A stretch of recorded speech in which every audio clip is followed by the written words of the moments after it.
राष्ट्र क्यों नहीं बन सकता? क्योंकि भारत भूमि जो है, उस भूमि को कहते हैं जहां की व्यवस्था जंगल से चलती है, जहां व्यापार नहीं व्यवहार से चला जाता है और जहां पूजा केवल प्रकृति की होती है। एमसीडी के अंदर 12 गांव आ गए, शहर जिला नया बना दिया तो शहर की परिधि में गांव को निगल जाएगा, मतलब हर एक शहर गांव को निगलता जा रहा है। तो वो कहेंगे अब ये सेक्टर में आ गया है, अब ये शहर में आ गया, अब ये एमसीडी की जमीन में आ गया, तो गांव को खा रहे हैं क्योंकि भारत को खत्म करना है। गांव खत्म तो भारत खत्म, गांव ही भारत है। भारतीय संविधान किसका बनाया हुआ है? गवर्नमेंट ऑफ इंडिया एक्ट 1935 ही भारत का संविधान है, आपको ये पता होना चाहिए। उन्होंने बाबा साहब को आगे रख दिया ताकि हम और बाबा साहब को फॉलो करने वाले लोग लड़ते रहें आपस में, ताकि असली मुद्दे से ध्यान भटक करके बाबा साहब पर केंद्रित हो जाए। और मैं ये रिस्क ले रहा हूं बेसिकली ये सब बोलने का। यदि नेता धार्मिक होगा तो देश में करप्शन नहीं होगा। यदि नेता सचमुच भगवान को मानने वाला होगा तो वो गलत काम देश में होने ही नहीं देगा, वो अपने डिपार्टमेंट्स को कभी बिगड़ने ही नहीं देगा, वो कभी गलत तरीके से वोट लेने की बात ही नहीं सोच सकता, वो कभी परमात्मा के रास्ते से अलग जाने की बात ही नहीं सोच सकता। तो नेताओं का इन बाबाओं के चरणों में गिरना मात्र एक वोट बैंक को लालायित करते हुए इनकी जीभ लपलपाती है ना, लोग जहां दिख जाते हैं इनकी तो वैसे ही जीभ लपलपाती है ऐसे लोगों को, क्योंकि संवैधानिक पद पर बैठा हुआ आदमी, हमारे संविधान में ये मेंशन्ड है कि वो किसी धर्म विशेष का प्रचार नहीं कर सकता या किसी धर्म विशेष के फेवर में या अगेंस्ट नहीं बोल सकता। इसीलिए ऐसे लोग बिठाए जाते हैं इस बेसिस पर कि तुम्हारा धंधा चलता रहता है।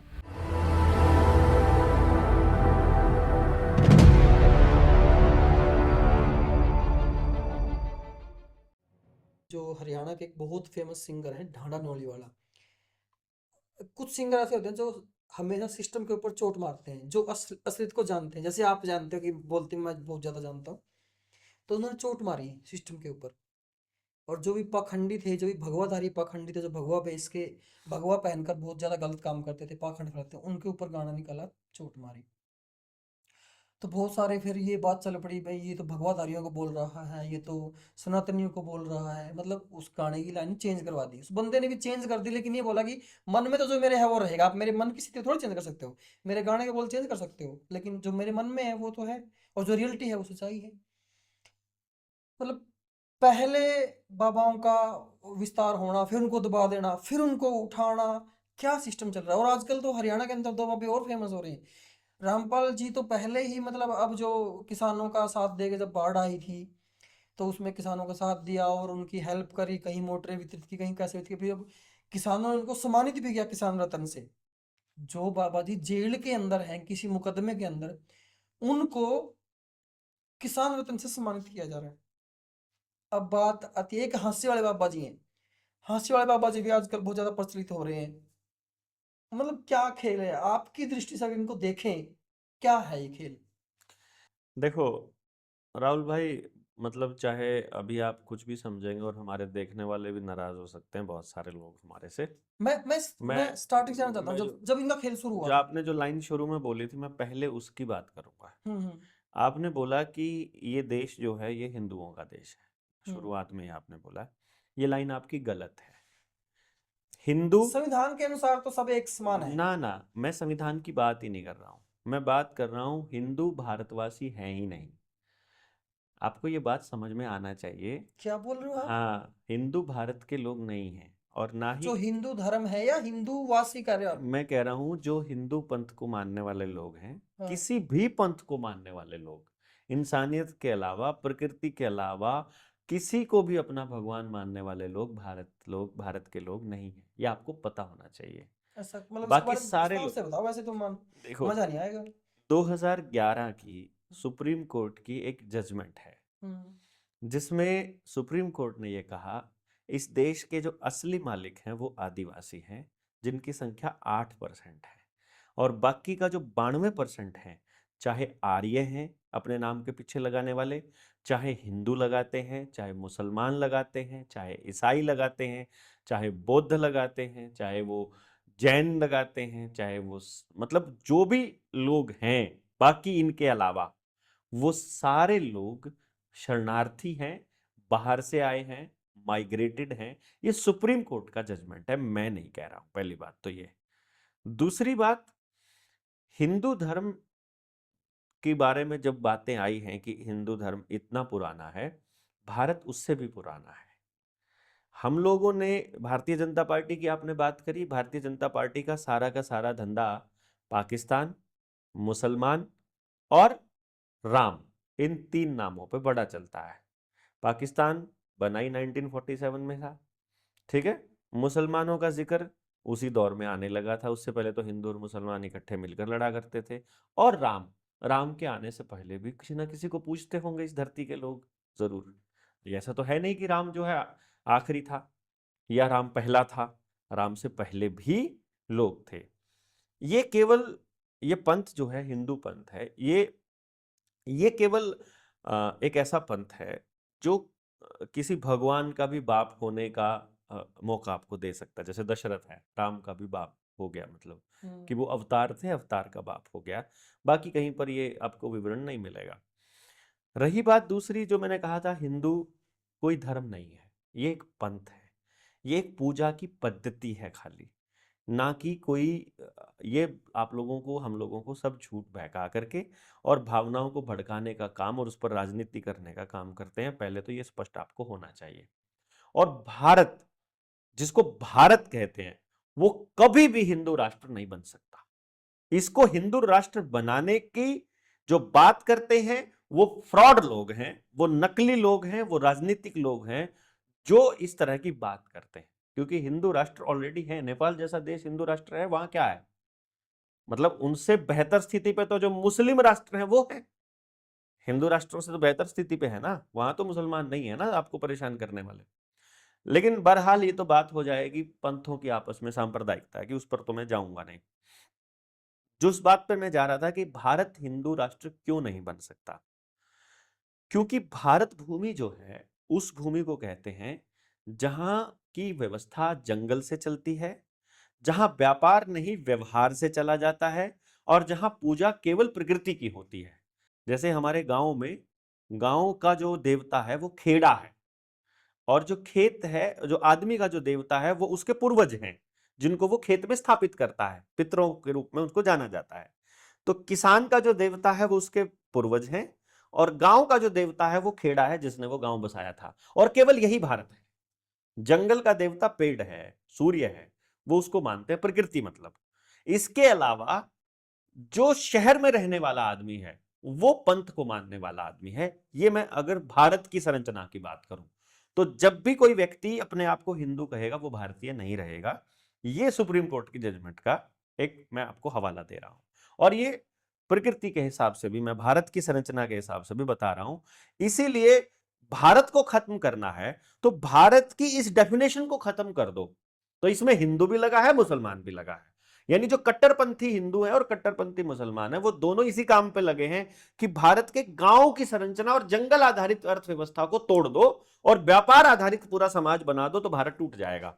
इसीलिए एमसीटी के अंदर 12 गांव आ गए, शहर जिला नया बना दिया तो शहर की परिधि में गांव को निगल जाएगा, मतलब हर एक शहर गांव को निगलता जा रहा है। जैसे हमारा, हम असंध में बैठे हैं तो ये जयसिंहपुर को निगल गया, इधर से वो दूसरे गांव, ये जो आसपास के गांव है उन सबको निगल गया ये शहर।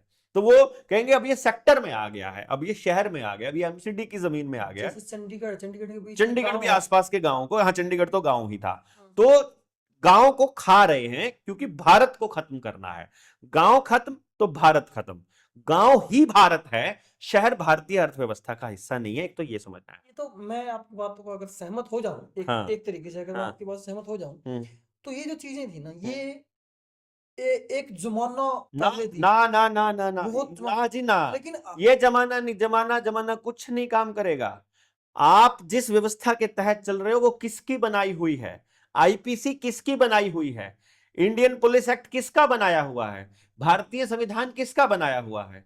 गवर्नमेंट ऑफ इंडिया एक्ट 1935 ही भारत का संविधान है, आपको ये पता होना चाहिए। उन्होंने बाबा साहब को आगे रख दिया ताकि हम और बाबा साहब को फॉलो करने वाले लोग लड़ते रहें आपस में, ताकि असली मुद्दे से ध्यान भटक करके बाबा साहब पर केंद्रित हो जाए, ताकि अभी जो ध्यान असली बात पर ध्यान भटक करके और हिंदुत्व पर चला जाए, ताकि जनता पार्टी को, भारतीय जनता पार्टी को अपना एक मुद्दा मिल जाए। और मैं ये रिस्क ले रहा हूं बेसिकली, ये सब बोलने का इसलिए ले रहा हूं क्योंकि मुझे मालूम है कि वो प्रोपागेंडा रचते हैं इसके लिए, तो वो कुछ भी कर सकते हैं।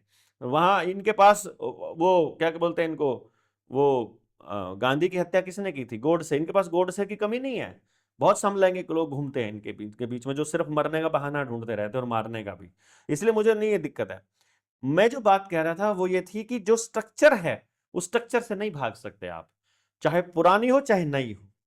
दूसरी बात जो आपने बोली बाबाओं वाली, ये मेरी पुरानी कुछ वीडियोस में मैंने जिक्र किया हुआ है कि चुनाव से पहले मीडिया के अंदर जो बाबा आने लग जाए तो ये समझ लेना कि अब आपके जो नए भक्त पैदा किए जा रहे हैं, जो नए भक्त आ रहे हैं, उनको एक जगह पर कंसोलिडेट करने का काम ये बाबा करेगा।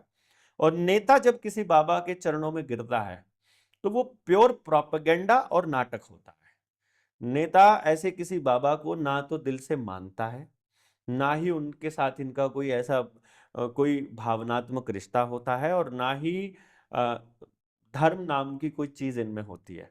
यदि नेता धार्मिक होगा तो देश में करप्शन नहीं होगा। यदि नेता सचमुच भगवान को मानने वाला होगा तो वो गलत काम देश में होने ही नहीं देगा। वो अपने डिपार्टमेंट्स को कभी बिगड़ने ही नहीं देगा। वो कभी गलत तरीके से वोट लेने की बात ही नहीं सोच सकता। वो कभी परमात्मा के रास्ते से अलग जाने की बात ही नहीं सोच सकता।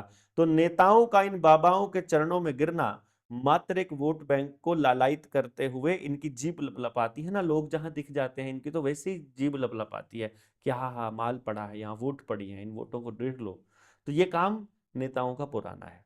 रही बात बाबाओं की, कोई भी बाबा बन सकता है आज के टाइम पर, और सबसे ज्यादा ढोंगी आदमी ही अपने अपने धर्म का प्रचार करता है। मैं आपको ये बताऊं, आप एक धार्मिक आदमी हो और आप धर्म का प्रचार करते हो, मतलब मुझे बड़ा अचरज हुआ। मैं अगर देख स्पेसिफिक बात करूं, हाँ हंसी वाले बाबा जी हैं, हाँ।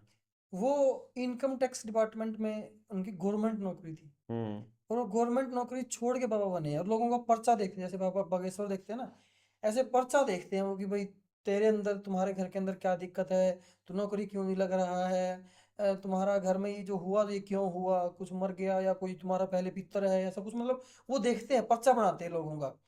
तो सरकारी नौकरी छोड़ के मतलब बाबा बनना, मतलब आपकी थिंकिंग क्या है इसके पीछे? देखो, सरकारी नौकरी छोड़कर हम जैसे लोग क्रांतिकारी बने हुए हैं, लड़ाई लड़ रहे हैं समाज की, हम्म। अपना बिजनेस छोड़ करके, और गालियां खाने का काम करते हैं, ठीक है। और वो लोगों के पैर ढोंगी और प्रोपेगेंडा तो आपको बोला जाता है कि आगे जाके राजनीतिक पार्टी बनाएगा ये। राजनीतिक पार्टी बनाना ढोंग कहाँ से हो गया? मान लीजिए आपकी बात को सही मान भी लें हम्म। हम, नहीं, आपकी मतलब बात बाद में करते हैं, पहले वो बात करो बाबा है ना, वाली। हाँ। मतलब वो ढोंग कहाँ से? हाँ। वो तो एक प्रोसेस का हिस्सा है हाँ। सामाजिक जीवन का। लेकिन बाबा बन करके आप वोटों की खरीदारी और बेचना करना, ये तो गलत काम है ना। अब आपको मैं बताऊं, हम्म। आ, मेरी किसी पत्रकार से बात हो रही थी, हम्म। और वो एक बाबा के साथ जाता है। हम्म। तो एक बाबा बोल रहा है मेरा सोशल मीडिया हैंडल संभाल लो हम्म। और तुम्हें इतने लाख रुपए महीने का मैं दिया करूंगा। और एक बाबा बोल रहे हैं मेरे एक कार्यक्रम कवर करो, तुम्हें एक कार्यक्रम कवर करने का 20,000 रुपये दिया करूंगा। हम्म। तो बस उसी से समझ में आ जाना चाहिए कि 20,000 रुपये इन्वेस्टमेंट करके वो कितने लाख का खेल खेल जाते हैं। दूसरी बात, अगर आपको धर्म, अधर्म, बाबा, ढोंगी, इन सब में अगर फर्क और भेद देखना होगा तो आपको एक बात समझनी पड़ेगी। परमात्मा को समझना पड़ेगा आपको थोड़ा सा, और बाबाओं की भाषा शैली को देखना पड़ेगा।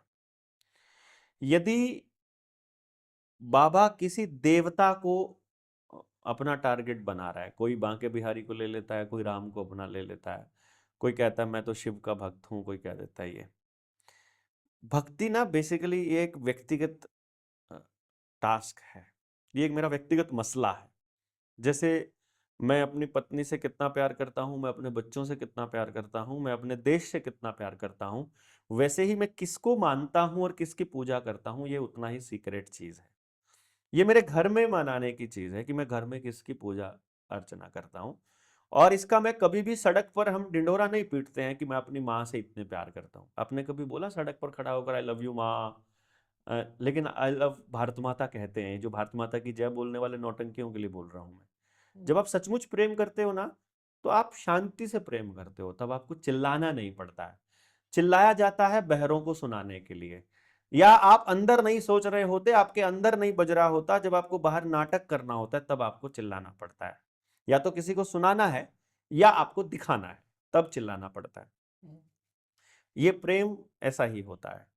और भगवान के प्रति जो प्रेम होता है वो भी ऐसा ही होता है, परमात्मा के प्रति प्रेम। तो परमात्मा एक ऐसी चीज, एक ऐसी ऑब्जेक्ट कह लो, ऐसी पावर कह लो, एक ऐसा एंटिटी कह लो, या ऐसा कॉन्शियसनेस, कुछ भी, वट एवर यू नहीं, आपको जो भी लगता है, मतलब मैं उस पर मैं नहीं जाऊंगा कि मैं क्या मानता हूं।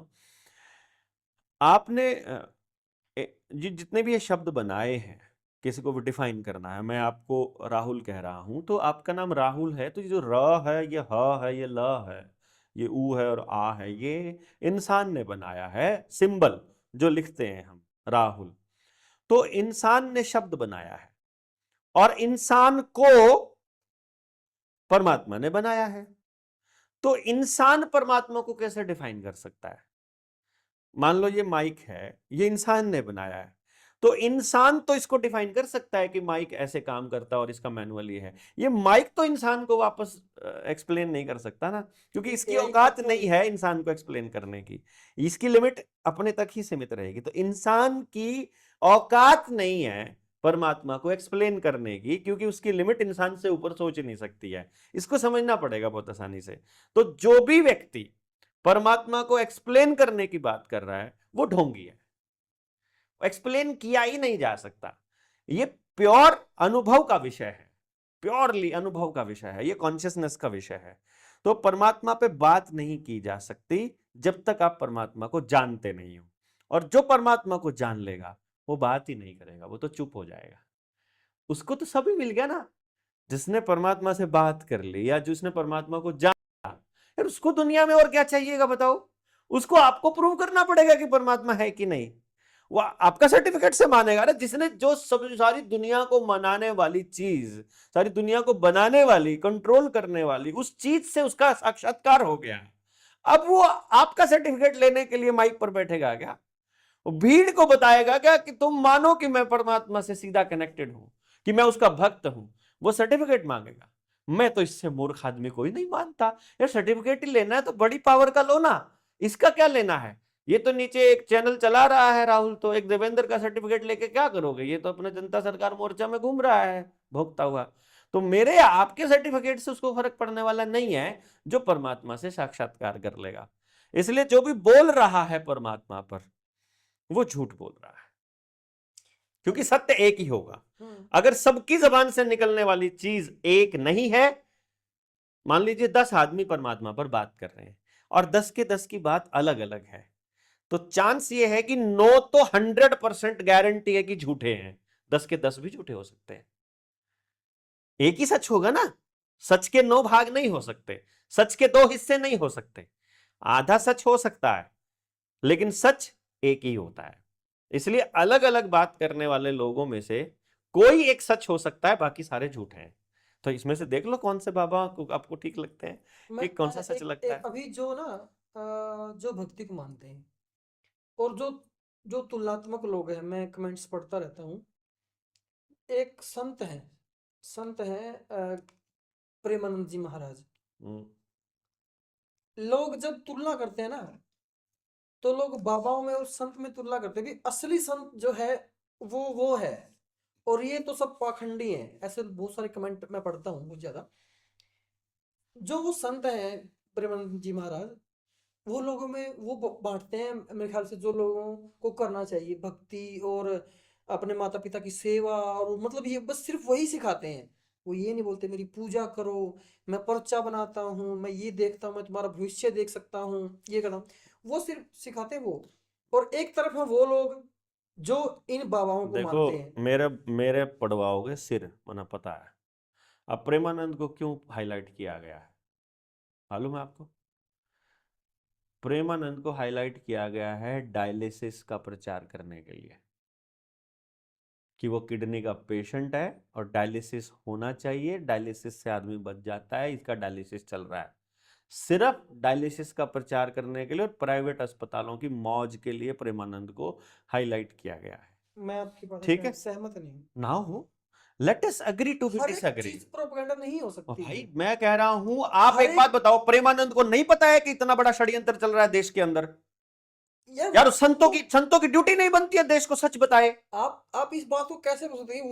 वो भी प्रोपेगेंडा है। मैं कह रहा हूं संत की ड्यूटी नहीं बनती है क्या? उसको दिखाई नहीं दे रहा है देश कैसे मर रहा है? फिर वो अपने तरीके से बता तो रहे हैं जनता कैसे को बता रहे हैं? कैसे रहना चाहिए, आपको कैसे क्या करना क्या चाहिए। करना चाहिए? उनका काम है, ये टीचर का काम है स्कूल के, उनका काम है सच को सामने लेकर के आना। वो हर कोई उस समय हर थोड़ी कर किसी सकता का, है। अगर परमात्मा से नहीं डरते हो, अगर उससे प्रेम करते हो और उसके साथ जुड़े हुए हो और आप परमात्मा की भक्ति करते हो, तो परमात्मा के भक्त का पहला धर्म है सत्य पर अटल होकर के बोलना। और सत्य यह है कि आपके साथ ठगी हो रही है, और अगर वो सत्य पर नहीं बोल रहे हैं तो नौटंकी है वो। सत्य पर बोलना क्या है उनके लिए? सत्य पर बोलना यह जो असलियत में हो रहा है, क्या उसे नहीं मालूम है कि नरेंद्र मोदी कैसे सत्यानाश कर रहा है? आप नरेंद्र मोदी के पीछे क्यों पड़े राहुल हो? गांधी कैसे सत्यानाश कर रहा है? चलो और बोलो, वो उसके साथ लग के कर रहा है, राहुल गांधी कैसे तनाश कर रहा है? जैसे जो नरेंद्र मोदी कर रहा है। अभी अभी प्रधानमंत्री कौशल विकास योजना पे तो बात कर ही रहे थे, वो नाश नहीं है, धोखा नहीं है वो देश के साथ। जो आदमी 140 करोड़ लोगों की आंखों में धूल झोंक रहे हैं मिलकर के सारे पॉलिटिशियंस, उनका पर्दाफाश करना नहीं बनता उनकी जिम्मेदारी। मतलब आपके अनुसार? मेरे अनुसार नहीं, मैं तो सत्य के अनुसार बोल रहा हूं यार, आप सच नहीं बोल सकते। आपके पास 24 घंटे होते हैं, हाँ, मेरे जैसा आदमी पागल हुआ पड़ा है, किसी तरह देश के लोगों को जीवन जीना आए, अपनी व्यवस्था बनाए।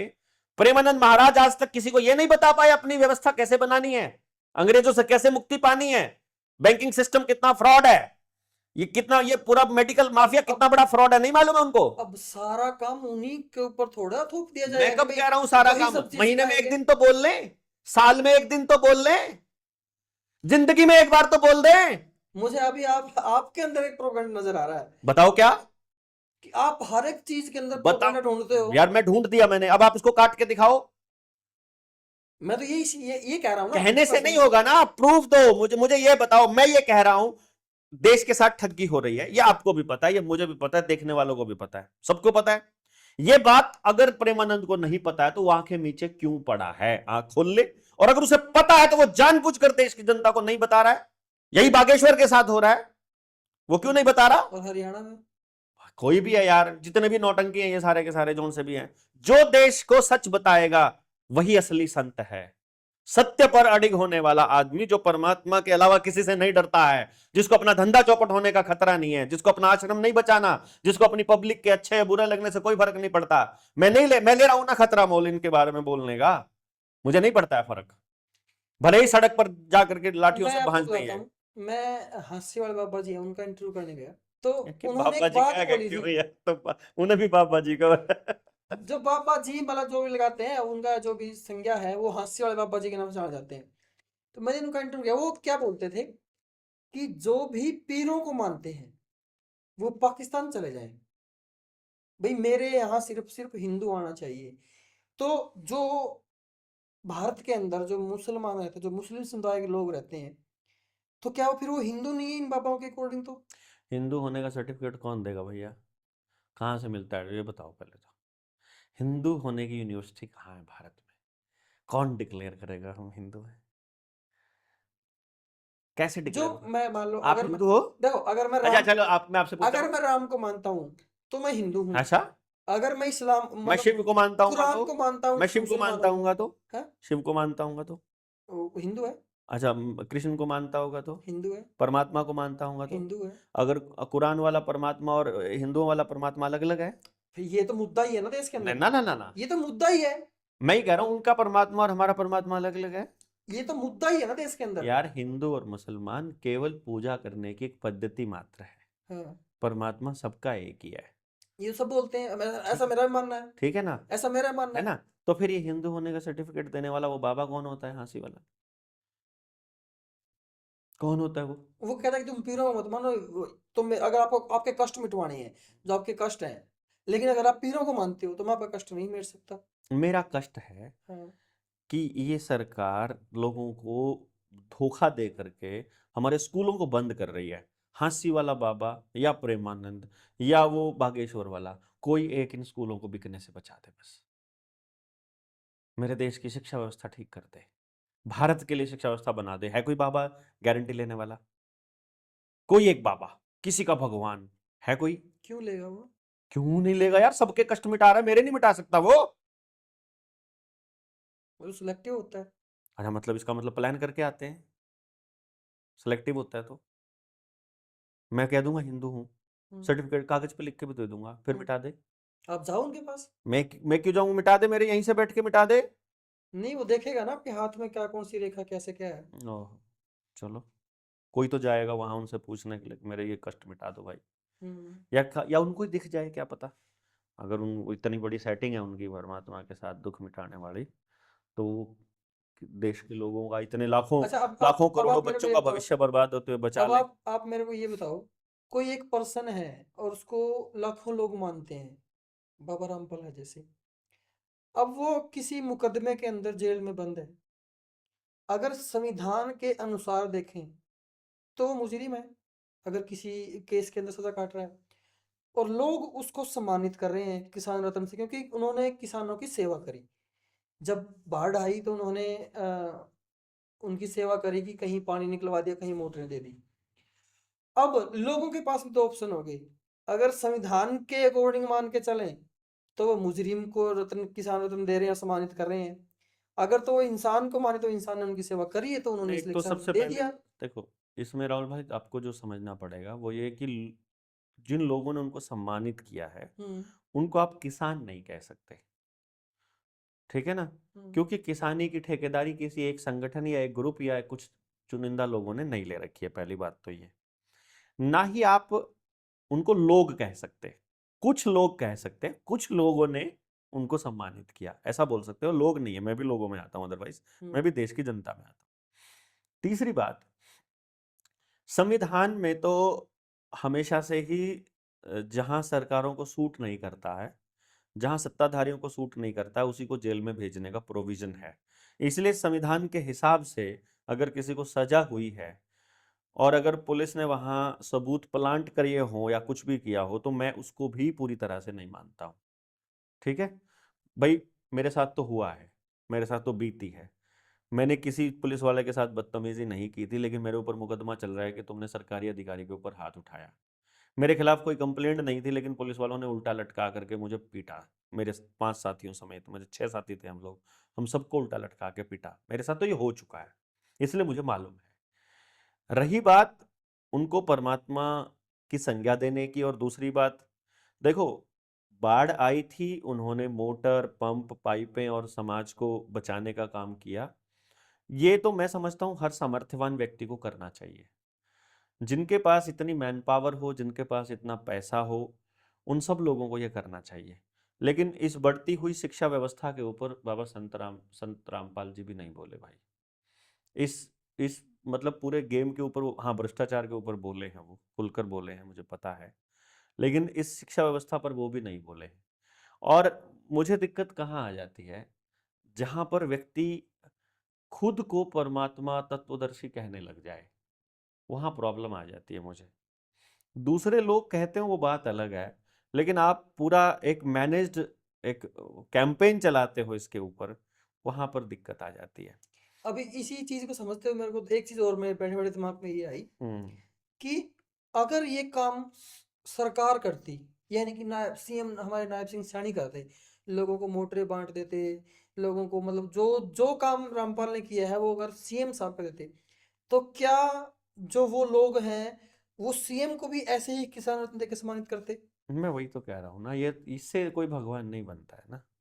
इससे आप भगवान का दर्जा नहीं प्राप्त कर सकते। ये तो इमोशंस को खरीदने वाला काम हो गया, ये तो रिश्वतखोरी जैसा काम है कि आपने किसी की मदद की और मदद के बदले आपने उनकी भावनाएं खरीद ली। आप संत हो, आपका काम है और आपकी संगत का काम है सेवा करना। उस सेवा के बदले आपको अपना प्रचार चाहिए, उस सेवा के बदले आपको भक्त लोग चाहिए, तो ये तो तरीका ही गलत हो जाएगा। हाँ ठीक है, सबके अपने अपने तरीके होते हैं पूजा पद्धतियों के, और अपने तरीके से उनको प्रचार करने में भी कोई दिक्कत नहीं आती है। लेकिन अपने आप को सर्टिफिकेट देने वाला, घोषित करने वाले ये कौन होते हैं? हम जैसे को सर्टिफिकेट ये देंगे क्या इस देश के नागरिक हैं कि नहीं नागरिक हैं? ये हमको पाकिस्तान भेजेंगे? मतलब ऐसे वाहियात लोगों को बाबा जी कहते हो आप लोग, जो पाकिस्तान भेजते हैं देश के दूसरे नागरिकों को, जो किसी जिनकी पूजा की पद्धति आपसे अलग है, उनको आप पाकिस्तान भेजने की बात कह देते हो और आप अपने आप को बाबा कहते हो। मतलब आदमी और आदमी में भेद कैसे कर लिया आपने? अगर आप बाबा हो तो आदमी में और किसी जानवर में भी भेद नहीं होना चाहिए, चींटी में भी भेद नहीं होना क्योंकि बाबा चाहिए। हिंदू धर्म के है ना, हिंदू मुस्लिम में थोड़ी हिंदू है। धर्म ही नहीं है। हिंदू पंथ है, संप्रदाय है, मतलब मान लो बाबा हिंदू पूजा की संप्रदाय के पद्धति हैं, क्या इसलिए है। तो बोल रहे हैं वो। तो संप्रदाय का आदमी बाबा कहाँ से हो गया? सांप्रदायिक आदमी हो गया वो तो। फिर मतलब उनके ऐसा बोलने के और ऐसा काम करने के पीछे मंशा क्या होती है? मैं मेरा जानने की इच्छा तो वही वो थी ना। मंशा एक ही है, पॉलिटिक्स, प्योर पॉलिटिक्स। राजनीति करने वाले लोग, ऐसे लोगों को, क्योंकि संवैधानिक पद पर बैठा हुआ आदमी, हमारे संविधान में ये मेंशन्ड है कि वो किसी धर्म विशेष का प्रचार नहीं कर सकता या किसी धर्म विशेष के फेवर में या अगेंस्ट नहीं बोल सकता। इसीलिए ऐसे लोग बिठाए जाते हैं इस बेसिस पर कि तुम्हारा धंधा चलता रहता है। जब तक इनकी सेटिंग रहती है तब तक वो खूब फलते फूलते हैं सारे बाबे। सबके यहां नेताजी चरण स्पर्श करने के लिए आएंगे, और जिस दिन उनकी सेटिंग खराब होती है बाबा जी जेल में जाएंगे। क्योंकि जहां भी इतनी बड़ी संगत होगी मैनेजमेंट में, थोड़ी सी मिसमैनेजमेंट हुई, एक आदमी मर गया तब गड़बड़ हो जाएगी, किसी ने कंप्लेंट कर दी तब गड़बड़ हो जाएगी, किसी खाते में किसी कागज में गलत कलम चल गई तो अंदर। 1 रुपए की चोरी भी इतना ही बड़ा अपराध है जितनी 1 लाख करोड़ और की। अगर अगर कोई एक गुमनाम चिट्ठी वायरल होगी तो भी दिक्कत तो हो भी हो जाएगी। जाएगी। तो सब हाथ में चलता है। तो जब तक सेटिंग रहेगी तब तक बाबा जी बोलेंगे, वही भाषा बोलेंगे जो राजनेताओं को सूट करती है, और जिस दिन राजनेताओं को सूट होने वाली भाषा बोलेंगे उस दिन अंदर जाएंगे। हम जैसे लोग राजनेताओं से भी पंगे लेते हो, ऐसे बाबाओं की। मतलब तो फिर चल क्या रहा है इन बाबाओं के नाम पर? मतलब क्या मंशा, क्या है? वही राजनीति फिर। Pure hmm. Pure politics, nothing else. Power, politics, power और पॉलिटिक्स। अभी पावर पैसे की एमएक्स भी और प्लेयर लोगों पे की एक वेब भी। सीरीज आई थी, आश्रम। और आश्रम जो वेब सीरीज थी ना, मतलब प्योर पाखंडवाद, प्योर जो चीज बाबाओं के खेल के पीछे होती है वो दर्शाई गई थी उस वेब सीरीज के जरिए। कि बाबा, एक जो बाबा उसके अंदर जो रोल है वो करता क्या है, किस तरीके से करता है। नहीं देखो, इसमें जो वेब सीरीज पे आप यकीन करने लग जाओगे तो कई बार अच्छे लोग भी होते हैं, अच्छे बाबा भी होते हैं जो सचमुच अपना शांति से और सम्मान से जीना चाहते हैं, और जो आसपास के लोग उनको बड़े आदर भाव से पेश आते हैं और उनके अंदर सचमुच परमात्मा का रूप देखते हैं, और वो उनके साथ जुड़े रहना चाहते हैं उस संगत में, तो उनकी भी छवि धूमिल होती है। ये भी गलत है। मीडिया में जब भी बोला जाता है, या तो वो ये बताए कि उन्होंने कौन से बाबा की बात करी है। जब मीडिया में जब बोला जाएगा तो वहां वो तो सभी बाबाओं के बारे में बोल दिया ना उसने, तो ऐसा नहीं है ना। ये तो अपन इनका जिनका आपने जिक्र किया है, जिन बाबाओं का, ये तो मीडिया में अपने आप को हाईलाइट करने वाले बाबे हैं। अच्छा एक लेकिन बात, ऐसे बाबा भी तो चलो चलो ये होंगे इस बताओ। देश के अंदर ना, हाँ हाँ। जो मीडिया में हाईलाइट नहीं करते, जो बिल्कुल चैन अमन शांति से इस देश की सारी समस्याओं पर गंभीर चर्चा भी करते हैं, लोगों को समझाते भी हैं, और भक्ति में भी लीन रहते हैं, और किसी को सर्टिफिकेट भी नहीं बांटते। ऐसे लोग भी तो हैं। क्या बाबा का पावरफुल होना भी जरूरी है? उसके आसपास 4-5 सिक्योरिटी गार्ड चलने भी जरूरी हैं? नहीं, बाबा का तो, बाबा सिक्योरिटी गार्ड एक भी हो गया तो बाबा कहाँ से हुआ? इसका मतलब परमात्मा की उस शक्ति पर यकीन ही नहीं करता वो। अगर बाबा को पैसा चाहिए अपना काम करने के लिए, अगर बाबा को सिक्योरिटी गार्ड चाहिए अपनी रक्षा के लिए, अगर बाबा को पूरा मीडिया का तंत्र चाहिए अपने प्रचार के लिए, तो मतलब परमात्मा की शक्ति में उसे यकीन नहीं है। तो फिर वो सिक्योरिटी गार्ड क्यों रखते हैं साथ में? यकीन नहीं है ना परमात्मा में, इसलिए तो वो खुद परमात्मा यकीन नहीं करते तो बॉडी गार्ड क्यों लेके चलते साथ में? ताकि आपको अच्छा लगता है ना बॉडीगार्ड वाला बाबा, आपको टॉर नजर आती है ना उसमें, तो उसको तो देखना है ना कि इनको, जो ये भेड़ हैं, इनको कैसे बहकाना है। उनको पता है मीडिया में अच्छी चीजें कौन सी लगती हैं। हद है यार। आप ही बताइए क्या रीजन रहा होगा? लोगों से दूर रहना चाहते हैं या भगवान पर भरोसा नहीं है? मैंने कभी कभी समझ नहीं आता, मतलब साधु बाबा और मतलब कि और भी इनमें महात्मा, ये सिर्फ मतलब कनेक्शन होता है इनका, प्रभु से कनेक्शन होता है, ऐसा बोला जाता है हिंदू धर्म में। तो फिर अगर प्रभु से कनेक्शन देना है तो लोगों की भीड़ क्यों जोड़नी है? एक माइक रख के, कैमरे रख के उनकी वीडियोस क्यों बनानी है, वो फैलानी क्यों है? और लोगों को एक्वायर करके एक सत्संग क्यों करना? मतलब वो क्या चीज है? देखो, भीड़ का तो पर्पस ये होना चाहिए कि लोग ज्यादा से ज्यादा जागें। अब भीड़ का अपना एक ऑरा होता है, और वीडियो बनाकर प्रचारित इसलिए करना होता है कि वो उस बात को समझें और लोगों तक भी जाए। लेकिन प्रोपेगेंडा उद्देश्य अगर है तो फिर गड़बड़ हो जाएगी ना। प्रोपेगेंडा की बात नहीं कर रहा हूँ, सच का तो फैलाव होना ही चाहिए, सच तो लोगों को पता लगनी ही चाहिए। और जो परमात्मा को जान लेगा, जो सच को जान लेगा बाबा, वो इस प्रोपेगेंडा में नहीं फंसता है। उसको तो डर रहता है मेरे मुंह से कोई ऐसी बात ना निकल जाए जो उस परमात्मा की बनाई हुई या उसके नियमों से या उसकी प्रकृति से थोड़ी बहुत भी अलग हो जाए। जैसे ही किसी बाबा ने इंसान और इंसान में फर्क किया, वो ढोंगी हो जाएगा। सीधी सी बात है, फर्क हो ही नहीं सकता। राहुल अपने नाम के पीछे शर्मा लगाता है और देवेंद्र बल्हारा लगाता है। अगर इन दोनों में भी उसने फर्क कर लिया ना, तो भी वो मतलब अलग हो जाएगा। और कोई मतलब अगर पास में कोई केंचुआ या चींटी है, अगर उस चींटी में और राहुल में, गिलहरी में और देवेंद्र में अगर फर्क कर लिया, तो भी वो ढोंग हो जाएगा। हो ही नहीं सकता। परमात्मा की बनाई हुई कोई एक चीज किसी दूसरे से बेहतर नहीं हो सकती मेरे भाई। वो एक दूसरे का पूरक होती है, बेहतर नहीं हो सकती। वो एक दूसरे का पूरक होती है। आप देखो, पेड़ों के बिना आप जिंदा रह करके दिखाओ, तो आप पेड़ों से बेहतर कैसे हो?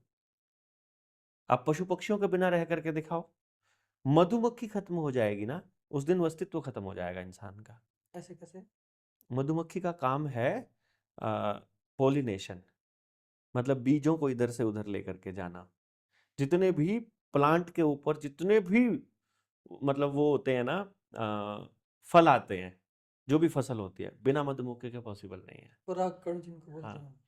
अगर मच्छर नहीं होगा तो इंसान खत्म हो जाएगा। वो नेचुरल इम्यूनाइजर है, नेचुरल वैक्सीनेशन एजेंट है। वो हमारी इम्यूनिटी के लिए सबसे मजबूत एजेंट है मच्छर। और हम मुझसे से बचते हैं अगर हाँ, वो गलत बचते हैं, बताया नहीं, और लोगों ने बताया नहीं, ज्ञान नहीं देते ना। इसलिए मच्छर में और आप में, अगर आप कहोगे कि हम इंसान बेहतर है मच्छर से, मतलब ये सबसे बड़ी बेवकूफ़ी है। और अगर कोई बाबा इंसान को मच्छरों से बेहतर कहे, तो वो गलत बाबा है, वो ढोंगी है। इंसान सर्वश्रेष्ठ कृति नहीं है। इंसान अकेला एकमात्र ऐसा जीव है, बाकी जीवों से सिर्फ इंसान में एक चीज अलग है, और वो है फ्री विल, कि वो अपनी मर्जी से कोई निर्णय ले भी सकता है, इधर का भी और इधर का भी, दोनों तरफ का। हाँ और ना दोनों उसके हाथ में है। एनिमल कोई भी है, चाहे पशु है, पक्षी है, उसके पास ये निर्णय लेने की ताकत नहीं है। बस उसको परमात्मा के आदेश से चलना होता है, जिसको अंतरात्मा कहते हैं। उसको सिर्फ उसके आदेश पर ही चलना होता है। कुत्ता सड़क पर आ गया, अगर उसको आदेश है कि तुझे चलते रहना है, तो उसे चलता ही रहेगा। वो इधर उधर नहीं देखेगा, उसको टक्कर लग रही है, ट्रक उड़ा के ले जाएगा, वो देखने के बाद भी रुकेगा नहीं, क्योंकि उसको आदेश है कि तुझे चलते रहना है। इंसान की अंतरात्मा कहेगी कि ये चोरी है, वो फिर भी करता है कि नहीं करता है, ये परमात्मा ने उसके ऊपर छोड़ा हुआ है। इतना सा फर्क है बस, किसी मच्छर, कुत्ते और आदमी में इससे ज्यादा कोई फर्क नहीं है। और इसी की वजह से ये सबसे घटिया जीव बन गया है। इससे बेहतर है सब, कोई प्रकृति का विनाश नहीं कर रहा इंसान के अलावा। और इन्हीं घटिया लोगों की लीडिंग ऐसे ऐसे घटिया बातें कर लेते हैं, जो इंसान को इंसान से अलग करते हैं। वही इस समाज के ऊपर सबसे बड़े कोड हैं। चलो, बहुत बहुत धन्यवाद डॉक्टर धन्यवाद साहब, जी। आपके इस अद्भुत ज्ञान के लिए जो आपने हमें